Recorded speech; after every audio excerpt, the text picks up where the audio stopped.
Shabbat Shalom.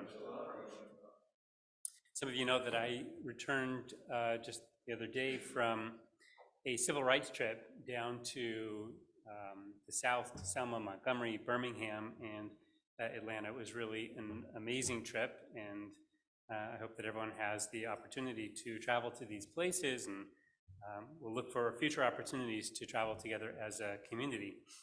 One of the people we met down on our trip was named Bishop Calvin Woods. He's a 90-year-old bishop with the spirit of a 20-year-old civil rights activist. He's really just a remarkable, remarkable man.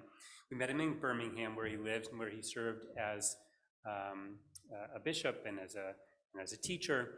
And we met him in sort of a central square, which is one of the places where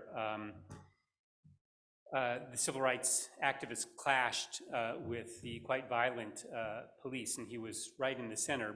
Bishop Woods was called into service really by Dr. King, who recognized in this young man someone very special, and asked him to help organize the civil rights activities in Birmingham. And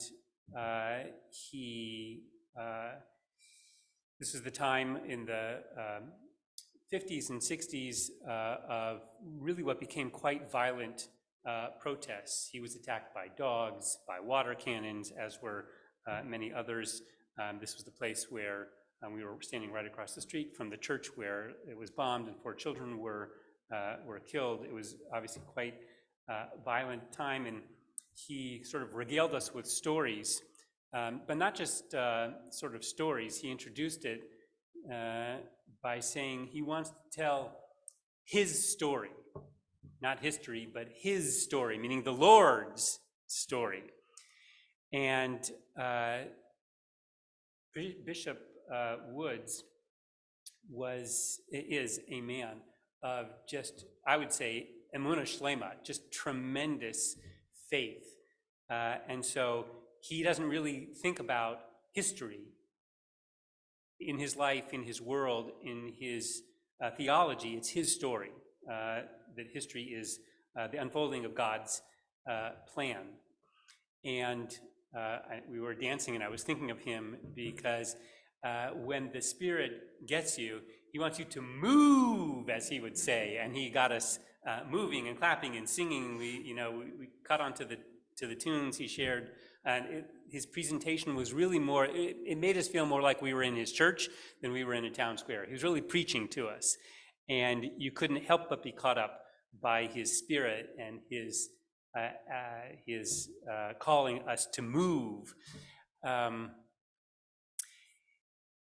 He was just one of many people that we met in which it was so patently obvious that God's Spirit really moved in him, that he is in a deep personal relationship with the Lord, with God, that he speaks to God and God speaks to him.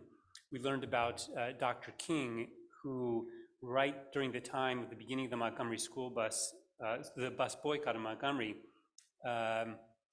almost had really a nervous breakdown. He was receiving threats to himself, to his family. He was at a breaking point. He didn't know if he could continue the work. And this is really just the beginning of the civil rights work.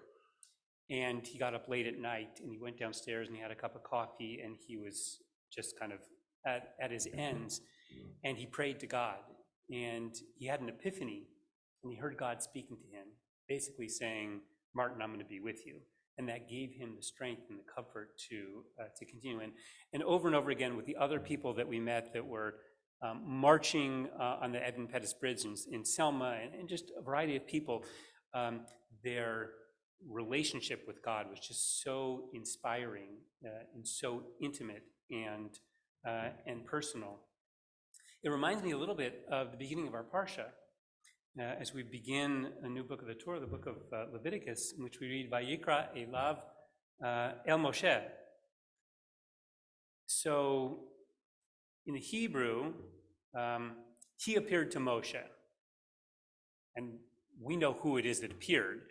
But the rabbis say, wait a minute, who appeared to Moshe? clearly God appeared to Moshe.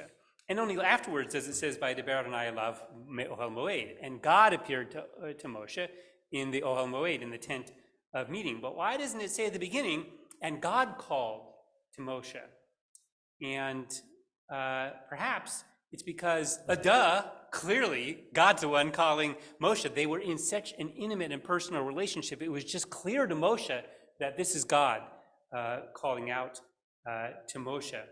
Wherever he went, the Baal Shem Tov said, he was in relationship with God and he could hear God because the voice calling out from Sinai was eternally present for Moshe, who was so attuned to hearing that voice. Now, I don't know about you, but I would say that my ears are not as well tuned. I believe that God is regularly calling, but that I'm not quite always on that same wavelength, certainly not like Bishop Woods, to always being able to hear it. And that's why one of the reasons I find Shabbat such a valuable spiritual practice is to be able to turn off the noise, literally cell phones, but other kinds of noise in our life, and to practice listening. In a moment, we're going to say the Shema. I'm reminded earlier this week of thousands of people gathered at the Kotel to join together in a communal Shema. And they sent times out to all over the world to try to get as many Jews as possible to say the Shema at the same time in order to rouse God's attention to free the captives. I think this was on Tanit Esther. But I would say that as powerful and as valuable as that moment was for Am Yisrael, for the Jewish people, in a sense, it felt more like a calling out to God as opposed to a listening to God. So as we enter this Shabbat, and as we join together in the Shema, let's do so with the intention of listening to that eternal voice that continues to call out to us. Perhaps like Bishop Woods, it will inspire us to move with the Spirit and to move towards a world of justice and peace. Shabbat Shalom.